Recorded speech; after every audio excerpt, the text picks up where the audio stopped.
Guys, and welcome back to our Kart Class podcast.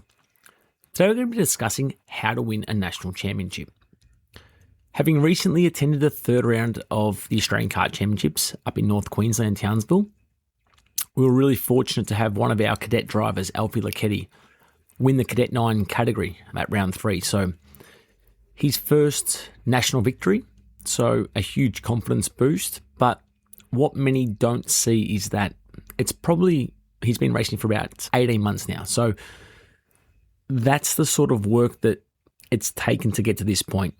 It wasn't a one-off race that someone's come in and, they're hoping to get all this knowledge. So we're trying to break down how to go from club or regional racing to then trying to, be really competitive and potentially go and win what it takes to go and win a national event. So let's go and start back at the start where potentially a lot of our listeners are at. They're doing laps, they're honing their skills, they're improving their times, they're doing quite well at club level stuff. And this is the same boat that we did with young Alfie. So we did a lot of practice, and this was to obviously get his speed up towards the top level. Now we're fortunate to have the Oakley Kart Club to do a lot of our testing. Really technical track, probably in the top 3 in Australia from a technicality point of view.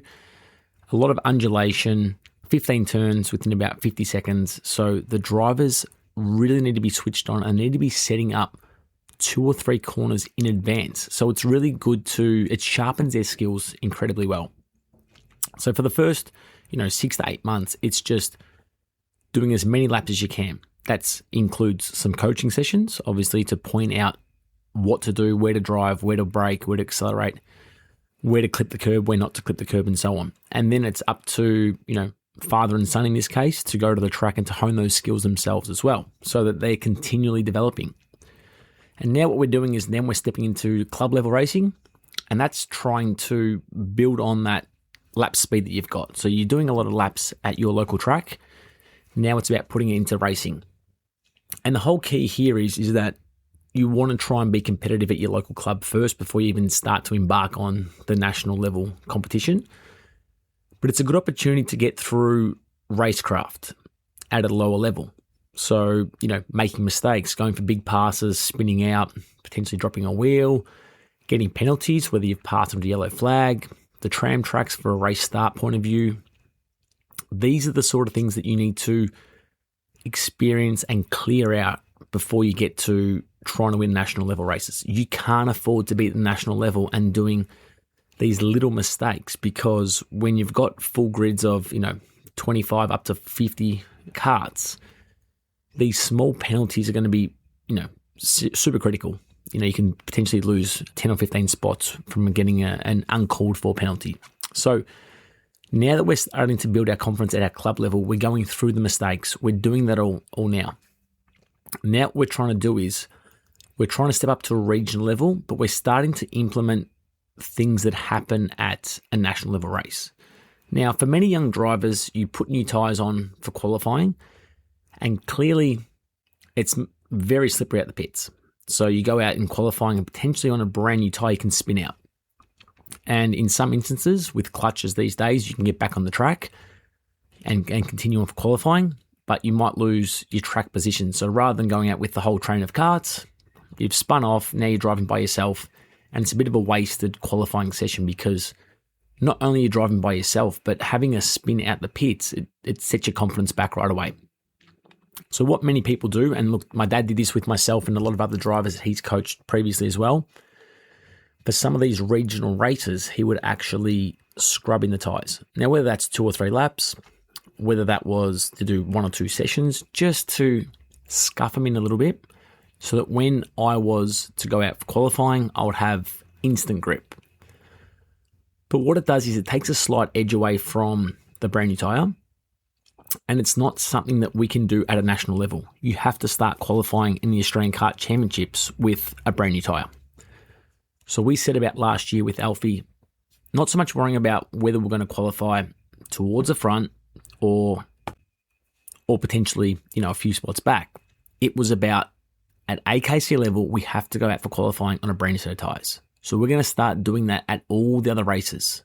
Like I said, if he comes off, or he spins off, or he has a spin and he's out of the qualifying, or he's lost track position, that's all a part of it. We'd rather learn at these races so that when we get to these bigger races, we've already experienced those mistakes.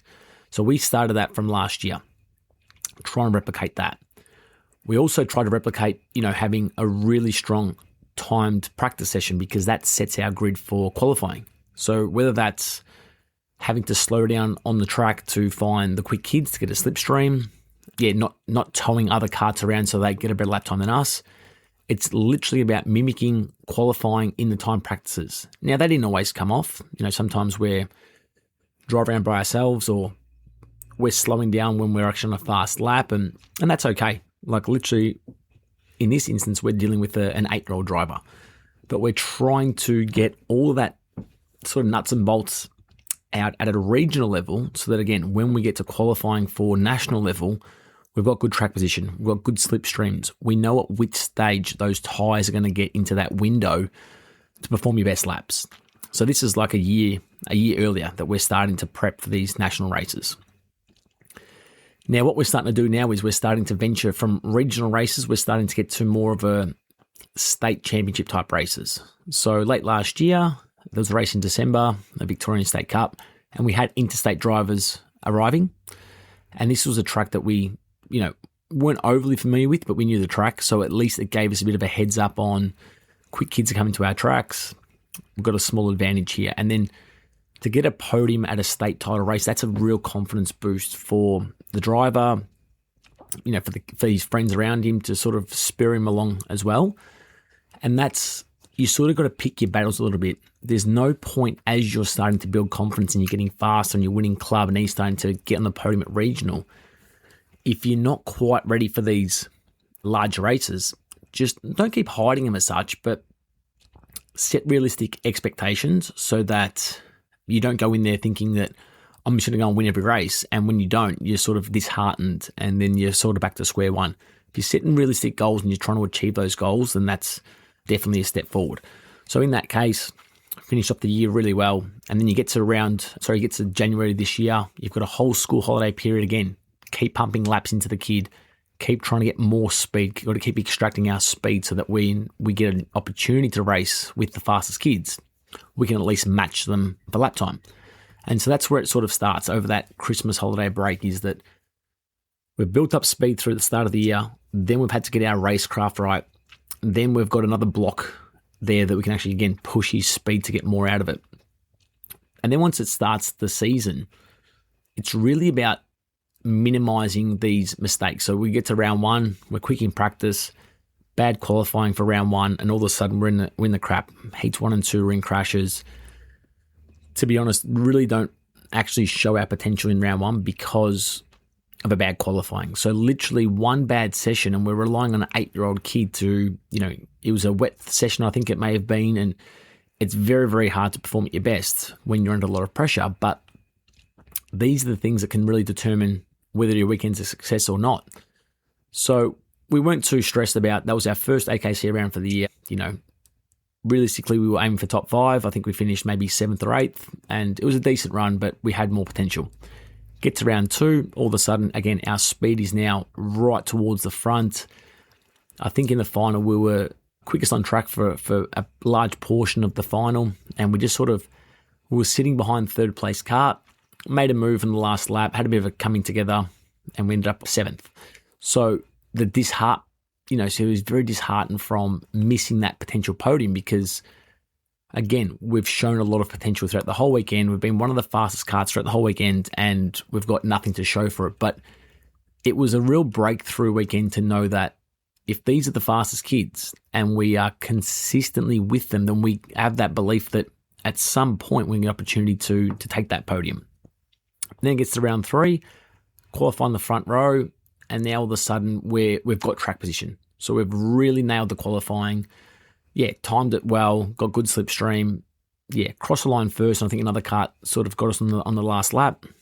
But now your weekend's really set up because a championship is all about points. So you want to try and gather over 25 races across the season. you need to just keep chipping away and getting good, consistent results. But obviously from a round win perspective, it's realistically only the final that counts. So you're sort of going with two minds of let's get good, consistent results, but in the final, if you've got an opportunity, we want to try and win it. And so, having speed throughout the heat races to not necessarily win, we felt confident that we had a chance. We were in the top, 4 or 5 carts for most of the weekend. But what we really spoke about on the finals day was that there was a couple of passing opportunities on the track that we hadn't used yet. So, I sort of explained to the young driver that they're risky moves where if no one's seen you pulling off these passes, and realistically in Cadet 9, not many overtakes were happening on this section of the racetrack, it's going to catch your competition off guard. But I also was trying to explain on the track walk that morning was that we don't want to use these in the heat races, and we also don't want to use them when we're not fighting for a trophy position, because it's the type of move that really slows the pack of karts down. So if you think that you can get a trophy, and then that's the move to do. It's really going to, like I said, it's hopefully we're going to get the position, but it's also going to, give us a little bit of a buffer on the rest of the karts to have an advantage. And so after heat 4, I think he finished maybe 4th position. But what happened from there was he came in and said, I could have passed him in that corner. I could have maybe gotten the podium, a top 3 result, or maybe even won the heat race. But I said to him, that was really good discipline to give up a heat 4, potentially, a couple of points towards the championship. But also the difference is that still our competition hasn't seen us pass yet. Throughout all of practice for 2 days, qualifying and 4 races, they have not yet seen us pass on a particular corner.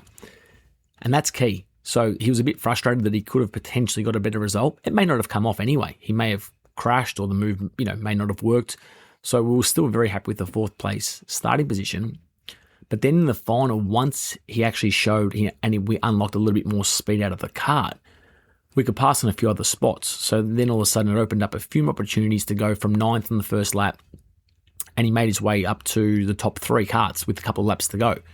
And this is where that preparation of, discipline to not pass too early on the weekend, to not show your competition, how to defend, where literally on some of the coaching days that we've done a session where we've just driven a defensive line for 10 laps. No one else on the track, just me and the kid, and we're discussing about potentially where you have to defend. There's going to be less braking grip on the inside. Where to look behind on the track. Sometimes you don't look behind on certain corners because there's no real opportunity for that kart behind you to overtake. Now, we didn't do it at the Townsville circuit because we weren't worrying about defending in a practice session. We weren't going to give up a practice session to just do that. But it's those little things that when we're going to the track, it's not always about lap time. It's about now we're starting to map out how to defend, where to look, when to look, and things like that.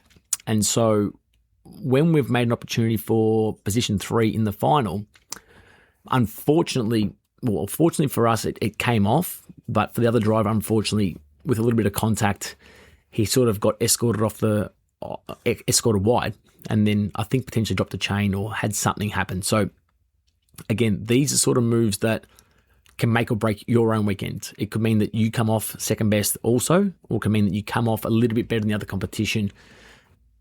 So these are the sort of moves, like I said, that you're going for in the finals. You're not wasting them, or you're not going to jeopardize heat 1. And if you come off second best, then all of a sudden it's a position 30th. And then all of a sudden your whole weekend is really on the back foot. You need to save them, and they don't always come off. But in this case, it did come off for position 3. And then once the young driver got to second place, it was the last lap. And again, the driver that he went for the pass on for first place hadn't seen him pass there either, because obviously he was leading the race. As we've made that position for the podium, he just didn't even see it coming. And so he's blocked the main straight, he's blocked turn 2, gone to a racing line on turn 3, because typically it's not a corner that you want to defend too much on. It was quite a tight left-hand bend.